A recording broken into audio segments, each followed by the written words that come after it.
Para conseguir la carne, los homínidos se vieron obligados a emplear los nuevos recursos de su mente e inventaron la caza. Para sobrevivir, tenían que servirse de su cerebro, lo que conllevó un crecimiento suplementario de su volumen.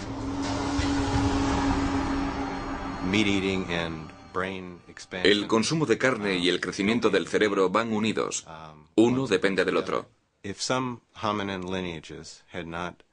Si algunas familias de homínidos no hubiesen optado por un régimen carnívoro, el ejemplo de los parántropos nos da una idea de cuál habría sido el resultado. Ellos desaparecieron hace 5 millones de años. De modo que podemos afirmar, muy concretamente, que fue la carne la que nos hizo hombres. Toda una serie de nuevas especies de homínidos siguió apareciendo en África. Y cada vez su cerebro era un poco más grande.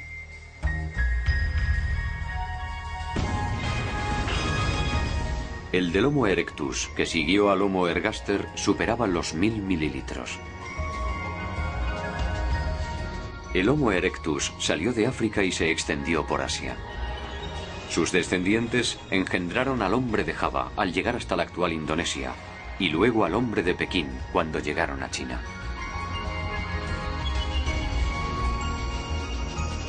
Hace aproximadamente 200.000 años, el Homo sapiens apareció finalmente.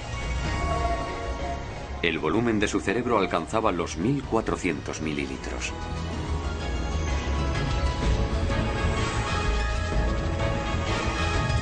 Nosotros, los Homo sapiens, habíamos adquirido un cerebro de un tamaño inigualado.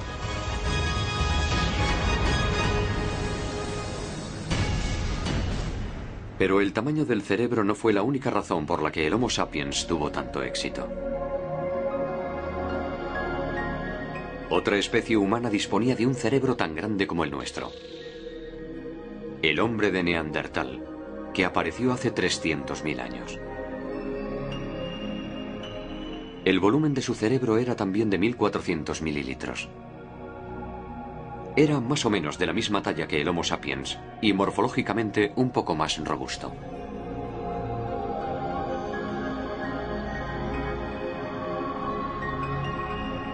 Los hombres de Neandertal migraron hacia Europa en plena era glaciar y se adaptaron al frío.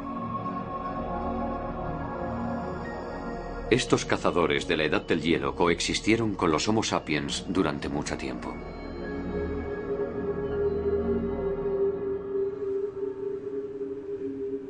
Neandertales y Homo sapiens tenían muchas cosas en común. De hecho, no sería muy difícil darle a un Homo sapiens de hoy la apariencia de un hombre de Neandertal.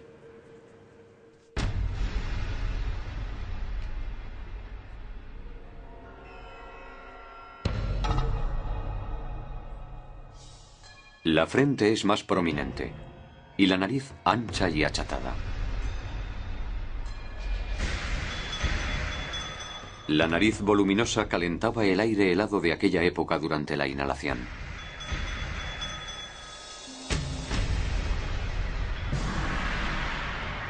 Algunos investigadores afirman que debían tener la piel clara para absorber más fácilmente la luz solar. Tenían un cuerpo fuerte y musculoso.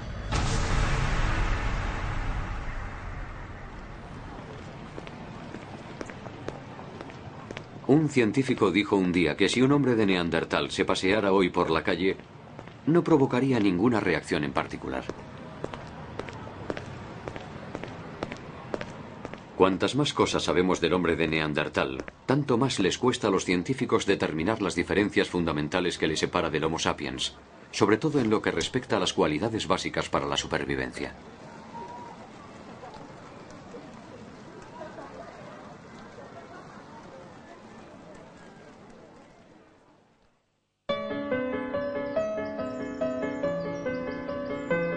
Las excavaciones en los lugares donde vivía nos muestran hasta qué punto estos dos grupos de humanos presentaban numerosas similitudes. Nos encontramos en Périgord, en el suroeste de Francia. La región alberga muchos emplazamientos de Neandertal. El de Regurdú fue descubierto casualmente por su propietario mientras realizaba unos trabajos en su jardín. Estos son los vestigios de una implantación de hombres de Neandertal que vivían aquí hace 70.000 años, en el momento álgido de su desarrollo.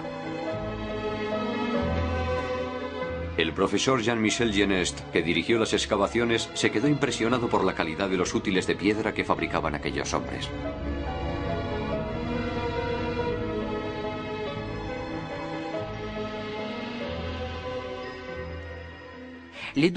Los datos que tenemos sobre el utillaje del hombre de Neandertal muestran que había útiles muy especializados que solo servían para rasgar la piel, junto a otros que servían un poco para todo, según las circunstancias. Para cortar tendones, para machacar la carne, para rasgar la piel y, ¿por qué no?, también para tallar un bastón para hacer un venablo. De modo que había toda una gama de útiles adaptados a sus necesidades. El hombre de Neandertal era un gran predador y un gran cazador. Era nómada y se desplazaba por los territorios y lo hacía esencialmente porque debía salir en busca de presas. Los hombres de Neandertal se atrevían con animales imponentes, como los bisontes, y rápidamente se convirtieron en los reyes de la Edad de Hielo. Existen huellas de su implantación por toda Europa, y en la época de apogeo su población contaba con 500.000 de individuos. Para el profesor Genest, los hombres de Neandertal tenían otro punto en común con los Homo sapiens. Enterraban a sus muertos. Estos huesos se encontraron en el emplazamiento de Regurdú. El esqueleto estaba perfectamente colocado. Se cree que es la prueba de que los hombres de Neandertal daban sepultura a sus difuntos.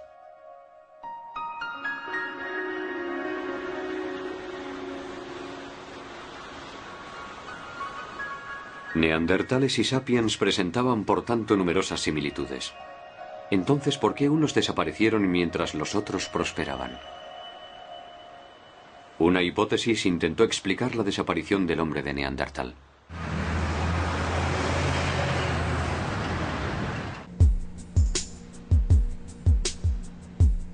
Su autor fue el profesor Jeffrey Leitman de la Escuela de Medicina de Mount Sinai en Nueva York. Comparando los cráneos de las dos especies, observó una pequeña diferencia en su estructura.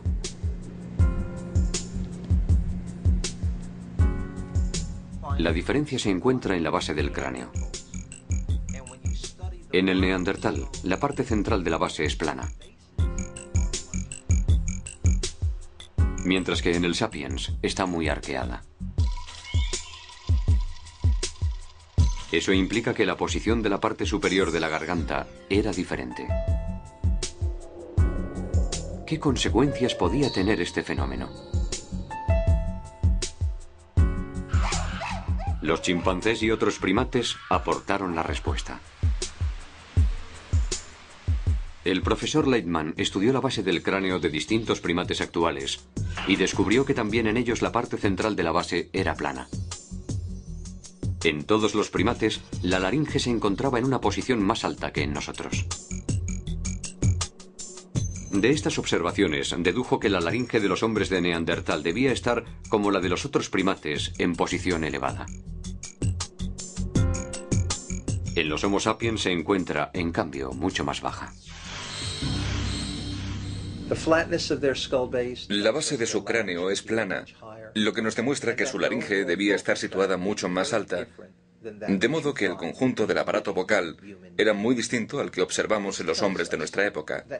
Eso significa que el neandertal no podía en ningún caso hablar como nosotros lo hacemos hoy.